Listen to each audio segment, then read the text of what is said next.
पद खाली हैं और उसको माध्यमिक शिक्षा मंत्री गुलाबो देवी महोदया द्वारा बखूबी विधानसभा में कहा गया, तो हम लोग यही सवाल करेंगे आखिर उन 25,000 सीटों का सरकार क्या करेगी, और अगर सरकार उन सीटों को भरना चाहती है तो विज्ञापन 2022 में उसे जोड़ दिया जाए ताकि अधिक से अधिक युवाओं को रोजगार मिल सके।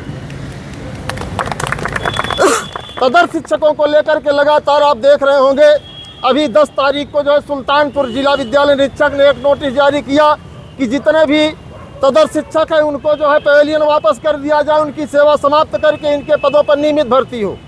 तो इन तदर्थ शिक्षकों के जो लगभग 34,000 पद हैं, इन पदों को भी मैं सरकार से गुहार लगाऊंगा कि इन पदों को भी जोड़ा जाए विज्ञापन में, क्योंकि एक लंबे अरसे से जो है युवा जो है तैयारी कर रहे हैं। कईयों की जो है जवानी खत्म हो गई और कईयों के आँख पर चश्मे चढ़ गए और कई तो जो है जवानी में बूढ़े नजर आने लगे कि उनके सर के बाल ही झड़ गए।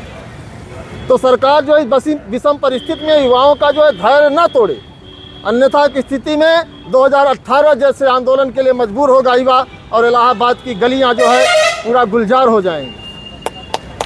पुलिस भर्ती को लेकर के आप लोग देख रहे हैं कि काफ़ी माहौल बनाया जा रहा है सरकार के द्वारा। सच्चाई यही है कि यही प्रक्रिया 3 महीने पहले भी आप लोगों ने देखा होगा। ये अभी तक जो है किस बोर्ड से पुलिस भर्ती का विज्ञापन निकलवाएंगे, भर्ती पूरा कराएंगे, आज तक निश्चय नहीं कर पाए। आज भी समाचार पत्रों में आप ध्यान से पढ़ेंगे, उसमें लिखा है कि निर्णय लिया जा चुका है। ये नहीं कहा निर्णय लिया पूरा समाप्त हो गया, अब इसी से ही आएगा।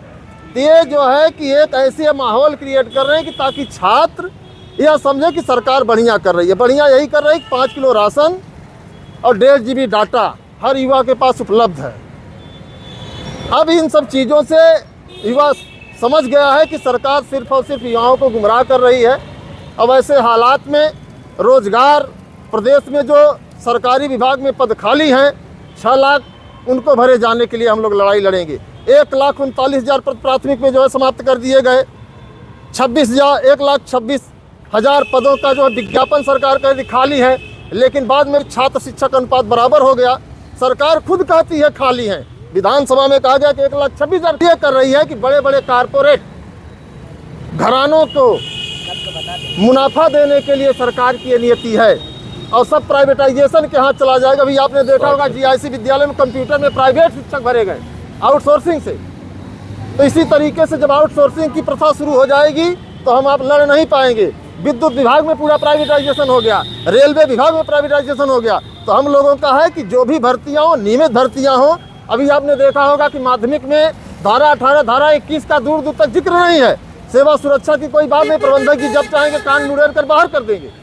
तो सभी प्रदेश के नौजवानों से, भाई बहनों से निवेदन है कि अब लड़ाई आर पार की हो गई है। जब तक हम लोग तोड़ेंगे नहीं तब तक छोड़ेंगे नहीं। इस मुहिम के साथ लड़ना है और कंटिन्यू आंदोलन चलेगा। सभी साथियों से निवेदन है कि आप लोग अगर अपने वजूद को जिंदा देखना चाहते हैं, अपने परिवार को चाहते हैं कि हमारा परिवार कुशल मंगल रहे और अपने माता पिता के सपने को सजाना चाहते हैं, तो निश्चित तौर पर आप लोगों को आंदोलन में आना होगा। और कल भी 11 बजे से प्रयागराज पत्थर गिरजागर सिविल लाइन पर आंदोलन जारी रहेगा और ये कंटिन्यू चलेगा।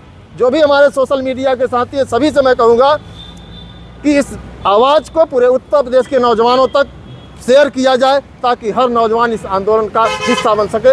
इंकलाब जिंदाबाद। देखिए, हमारी प्रमुख मांगें हैं शिक्षा सेवा चयन आयोग को लेकर के। शिक्षा सेवा चयन आयोग के माध्यम से ही, चाहे प्राथमिक की भर्ती हो, चाहे माध्यमिक की हो, चाहे हायर की हो, चाहे जो तमाम अल्पसंख्यक कॉलेजों की हो, सब उसी से होना है।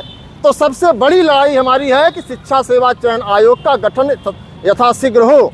सरकार क्या कर रही है कि कभी जो है गजट में उलझा दे रही है, फिर नियमावली में उलझा दे रही है। और अभी हाल ही में समाचार पत्रों के माध्यम से कहा गया कि 1 सप्ताह में विज्ञापन आ गया। हम लोग इंतजार करते रहे, सामने चुनाव है, आचार संहिता है। अगर आचार संहिता लग गई तो हम लोग लड़ नहीं पाएंगे। हमारे पास यही 50-60 दिन शेष बचा हुआ है। हमारी मांगें हैं कि TGT PGT के जो पद हैं 25,000, 4163 पदों का विज्ञापन आया है, उसमें जोड़ दिया जाए। तदर्थ शिक्षकों की सीटों को जोड़ा जाए और LT GIC प्रवक्ता का विज्ञापन जारी किया जाए। साथ ही साथ असिस्टेंट प्रोफेसर की भी राज्यपाल महोदया ने सीधे कमिटमेंट किया था कि जो भी पद है उसको जोड़ करके प्रक्रिया आगे बढ़ाई जाए। तो जब असिस्टेंट प्रोफेसर कि भर्ती में पदों को बढ़ाने के लिए राज्यपाल महोदया कमिटमेंट कर सकती हैं, तो मैं इस बात को यकीन के साथ कह सकता हूं कि टीजीटी पीजीटी के पदों में वृद्धि होगी। उसके लिए जिस स्तर पर जाना पड़ेगा हम लोग मजबूती से लड़ेंगे। और प्राथमिक विद्यालयों में 1,26,000 पदों को 39,000 पदों को समाप्त कर दिया गया। सरकार ने खुद विधानसभा में डाटा पेश किया कि 1,26,000 पद खाली हैं, और बाद में उसको कहा गया कि सब मामला बराबर। अब बराबर इसलिए कर दिया गया कि हम आप बराबर नहीं, हम आप लगातार जो है आपसी मतभेद में लड़ रहे हैं। इस कारण सरकार जो है उसका लाभ उठा रही है। तो ऐसे में सभी साथियों से निवेदन है कि जायज़ मांगे हैं, इस मांगों को लेकर के हम लोग लगातार बैठेंगे, देखते हैं कि सरकार में दम है या उत्तर प्रदेश के नौजवानों में दम है। अब मामला आर पार का रहेगा। अरे हम अपना अधिकार मांग। और देखा आप लोगों ने धरना प्रदर्शन में छात्रों की संख्या ठीक ठाक थी, लेकिन ये धरना प्रदर्शन के लिए पर्याप्त संख्या नहीं थी। इस विद्यार्थियों की संख्या और अधिक बढ़नी चाहिए। छात्रों ने फिलहाल ऐलान कर दिया है कि अब ये जो धरना प्रदर्शन है अनवरत चलेगा जब तक नए शिक्षा सेवा चयन आयोग का गठन नहीं हो जाता है, टीजीटी पीजीटी एग्जाम डेट इत्यादि नहीं घोषित की जाती है। ये धरना प्रदर्शन पत्थरघर गिरजाघर सिविल लाइन्स में लगातार चलेगा। और इन्हीं सब मांगों को लेकर के प्रयागराज के ये देख सकते हैं आप लोग प्रशासनिक अधिकारी, इनको आज इन छात्र ज्ञापन दिया, और ये जो ज्ञापन है राज्यपाल महोदय और अन्य लोगों को प्रेषित किया गया है। तो ठीक है दोस्तों, ये हो गया आज का वीडियो। वीडियो को अच्छा लगा हो, आपके काम को तो लाइक अवश्य कर दें। पूरा वीडियो सुनने के लिए बहुत बहुत धन्यवाद।